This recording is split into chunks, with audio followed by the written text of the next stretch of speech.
The wind was cold that morning, carrying whispers through rows of white marble headstones. Jacob adjusted the little bouquet his daughter had picked for her mother. It had been 2 years since Emma passed, yet the ache felt as fresh as the day she left. He kissed his fingers and touched the stone. "Miss you every day, love." That's when he saw Hira, a woman in a crisp military uniform, kneeling by the grave next to Emma's, shoulders shaking, tears falling freely onto the polished marble. Jacob froze. She wasn't crying quietly. She was breaking. Something inside him stirred. He had seen grief before on his own face, in his daughter's eyes, but these a broken bar. This was raw, unbearable. And then he realized something that made his heart stop as she was staring at Emma's name.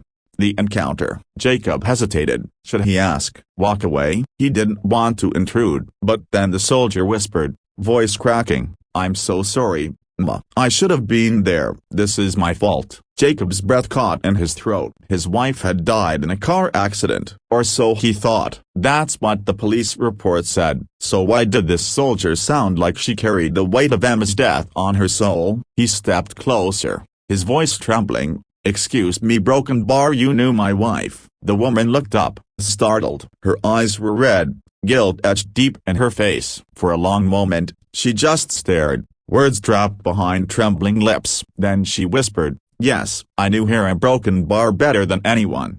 The revelation. They sat on the cold grass, side by side, as the soldier, her name was Harper, finally spoke. Emma had been part of a volunteer group writing letters to deployed soldiers, trying to give them hope. Harper was one of those soldiers, but Emma didn't just send letters, she sent life. Words that kept Harper going through blood, bombs, and nights that felt endless. "When my unit got ambushed," Harper said, tears falling again, "I read her last letter under the stars. She told me, Broken Bar, to hold on, that someone was praying for me. Yeah, Broken Bar, I lived because of her." Jacob sat in silence, stunned. His wife had never told him. He had no idea. But then Harper's voice broke as she confessed the part that had been eating her alive. "I promised a Broken Bar, I promised I'd meet her when I got back, to thank her. But to Broken Bar, I didn't know. I didn't know she was gone until last week. I should have been here. I should via Broken Bar." Jacob felt something shift inside him. For 2 years,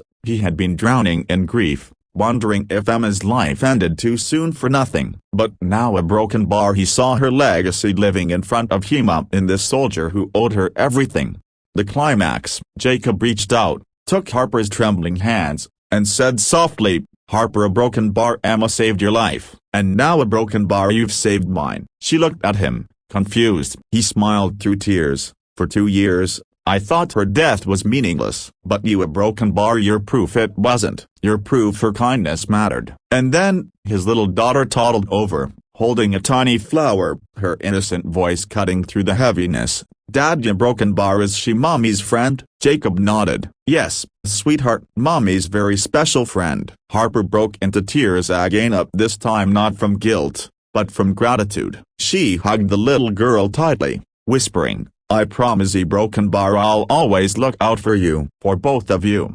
The ending. From that day on, Harper kept her promise. Birthdays, school plays, Christmas mornings, as she was there, not as a replacement, but as a protector, a living reminder that kindness can ripple through time in ways we never imagine. Jacob would often sit at Emma's grave and smile, whispering, "Your letters didn't just save a soldier, Ma, they saved us too."